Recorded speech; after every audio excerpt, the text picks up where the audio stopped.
Assalamualaikum warahmatullahi wabarakatuh. Sobahul khair, selamat pagi anak-anak. Kaifa halukum? Bagaimana kabar kalian? Semoga baik-baik saja dan semoga tetap dalam lindungan Allah Subhanahu wa taala.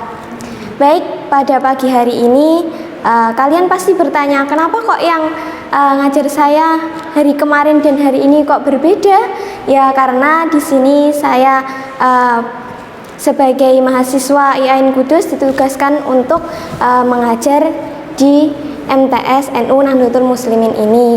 Di sini saya akan belajar bersama dengan kalian bahasa Arab yang biasanya diajar Pak Syaiful Huda, sekarang bersama saya. Perkenalkan, nama saya Mei Syafitri, bisa dipanggil Bu Mei atau Kak Mei, itu terserah. Oke, langsung saja. Pada pelajaran pertama kali ini bersama saya, kita akan membahas tentang al-mubtada'u wal khobaru. Dan sebelum kita membahas jauh tentang al-mubtada'u wal khobaru, kita akan belajar tentang al-mufrodatu. Al-mufrodatu kosakata. Al-mufrodatu kosakata. Yang pertama yaitu nadifun. Nadifun bersih. Nadifun bersih. Kemudian di sini ada muwaddafun. Muwaddafun pegawai laki-laki. Muwaddafun pegawai laki-laki. Khadimatun pembantu perempuan. Khadimatun pembantu perempuan. Khadimatun pembantu perempuan. Kemudian ba'iun. Ba'iun ada artinya penjual laki-laki. Ba'iun penjual laki-laki. Thalibun siswa laki-laki. Thalibun siswa laki-laki. Thalibun siswa laki-laki. Nasyitun rajin. Nasyitun rajin. Mahirun pandai. Mahirun pandai. Faslun kelas. Faslun kelas. Bisa diulang-ulang dari awal. Nadifun bersih. Muwaddafun pegawai laki-laki. Khadimatun pembantu perempuan. Ba'iun penjual laki-laki. Thalibun siswa laki-laki. Nasyitun rajin. Mahirun pandai. Faslun kelas. Bisa ditulis di buku kalian masing-masing mufrodat beserta artinya. Selanjutnya di sini saya akan menjelaskan tentang al-mubtada'u wal khobaru. Apa sih yang dinamakan dengan al-mubtada' wal khobar atau mubtada' dan khobar? Mari kita bahas bersama. Pengertiannya terlebih dahulu. Mubtada' adalah isim yang dibaca rofa dan berada di awal kalimat. Saya ulangi lagi. Mubtada' adalah isim yang dibaca rofa dan berada di awal kalimat. Kita langsung pada contoh. Yang termasuk mubtada' adalah al-faslu. Yang pertama, isim. Apa sih yang dinamakan isim itu? Isim adalah setiap lafadz yang digunakan untuk menamai hewan, binatang, nama orang dan lain sebagainya, itu adalah dinamakan isim. Contohnya faslu. Ini al-faslu, ini adalah isim. Kemudian dia dibaca rofa. Dibaca rofa itu apa? Dibaca rofa itu dibaca dhammah. Di dhammah. Kemudian dia berada di awal kalimat. Berada di awal kalimat. Al-faslu, dia berada di awal kalimat. Kemudian apalagi? Dia harus ditandai dengan al, harus ada alnya. Jadi contoh al-faslu, kemudian bisa lagi al-muwaddofu, bisa lagi at-talibu. Kalau at-talibun boleh enggak boleh. Harus pakai domah, nggak boleh pakai domah tain. Kalau ada al, nggak boleh ada domah tain. Selanjutnya kita bahas tentang khobar. Khobar adalah isim yang dibaca rofa dan terletak setelah mubtada. Berarti kalau mubtada tadi adalah isim yang dibaca rofa dan berada di awal kalimat, untuk khobar adalah isim yang dibaca rofa tadi ditandai dengan domah dan terletak setelah mubtada. Kalau ini mubtada berarti ini khobar. Selanjutnya, mubtada dan khobar harus selalu cocok, harus selalu kompak, harus selalu sama. Dalam hal apa? Dalam hal mudzakkar dan muannas, mufrad dan musanna, serta dalam hal jamak. Maksudnya gimana mudzakkar muannas?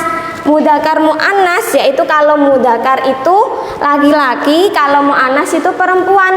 Tandanya apa? Kalau mudzakkar itu berarti dia tidak memakai tak marbutah, atau biasanya kita bilang contohnya. Di sini ada khadimatun, pembantu perempuan. Ini adalah contoh dari muannas. Kemudian contohnya dari mudzakkar, ini ada talibun, ini adalah mudzakkar, dia tidak menggunakan tak marbutah. Tapi kalau muannas menggunakan tak marbutah. Contohnya dia harus cocok, berarti ketika dia mudzakkar, al-faslu ini mudzakkar, al-faslu nadhifun, berarti khobarnya juga mudzakkar. Ini tidak memakai tak marbutah, khobarnya juga tidak memakai tak marbutah. Oke, selanjutnya kalau ini yang contoh yang kedua, al-madrasatu nadhifatun. Al-madrasatu nadhifatun. Yang depan ini adalah mubtada dan yang kedua ini adalah khobar karena dia terletak setelah mubtada, dan mubtada adalah isim rofa yang terletak di awal kalimat. Ketika dia ini muannas, maka ini juga muannas. Tandanya apa? Ini tak marbutah. Kemudian selanjutnya, kalau dia musanna, berarti kalau mubtadanya musanna, berarti khobarnya juga musanna. Contohnya al-muwaddafani nasyitani. Al-muwaddafani nasyitani. Al-muwaddafani nasyitani. Ini berarti dia dua pegawai. Kalau misalnya dia mufrad,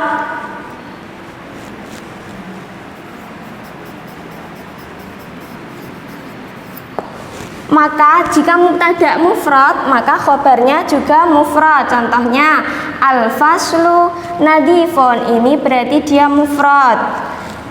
Kalau al-muwaddafani nasyitani, ini dia musanna. Artinya apa? Musanna itu dua pegawai. Kalau satu pegawai itu al-muwaddafu, itu al-muwaddafu, al-muwaddafani. Kalau jamak berarti al-muwaddafuna.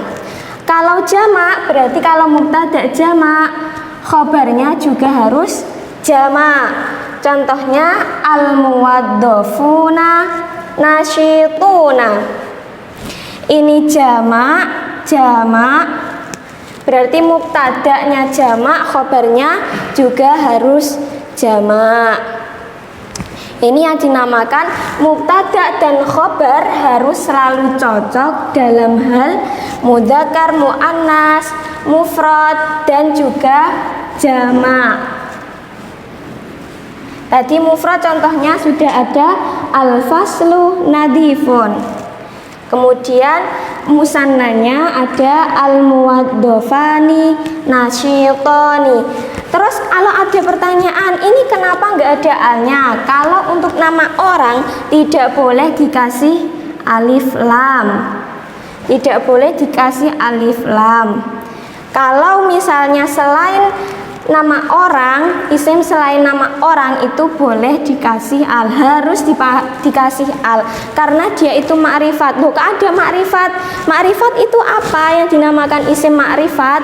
Isim ma'rifat itu adalah sudah diketahui. Misalnya kita mau bilang kelas, kalau dikasih al itu berarti kelasnya sudah tahu kelas yang mana sih yang dimaksud. Misalnya kelas 7 itu loh, kelas 7E, kelas 7A atau kelas apa, itu berarti harus dikasih al dan tidak boleh dikasih tanwin, harus pakainya domah. Itu yang dinamakan isim ma'rifat. Kalau khobar gimana? Apakah khobar harus ada alnya? Khobar tidak boleh ada alnya.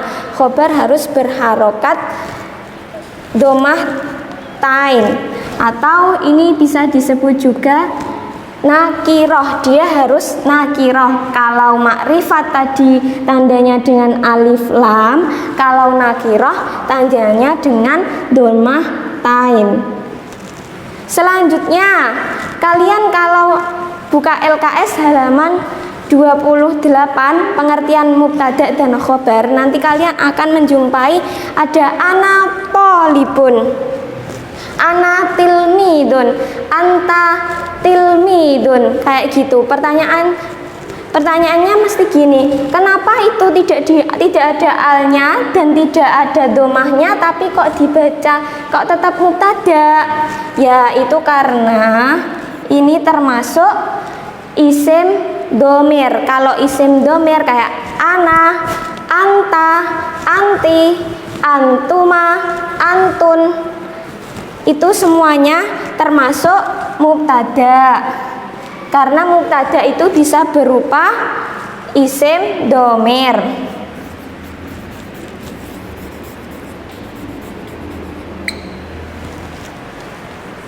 Nah, dari pengertian ini tadi bisa disimpulkan syaratnya mubtada adalah yang pertama, berarti dia harus berada di awal kalimat. Yang kedua, dia harus makrifat. Tadi makrifat artinya apa? Makrifat bisa ditandai dengan alif lam, dan akhirnya tidak boleh domah tain tapi harus domah. Yang ketiga, dia harus sesuai. Kalau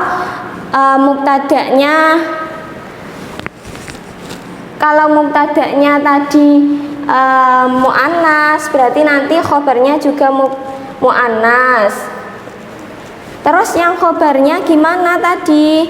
Kalau yang khobar adalah isim yang dibaca rofa dan terletak setelah mubtada. Cirinya mubtada adalah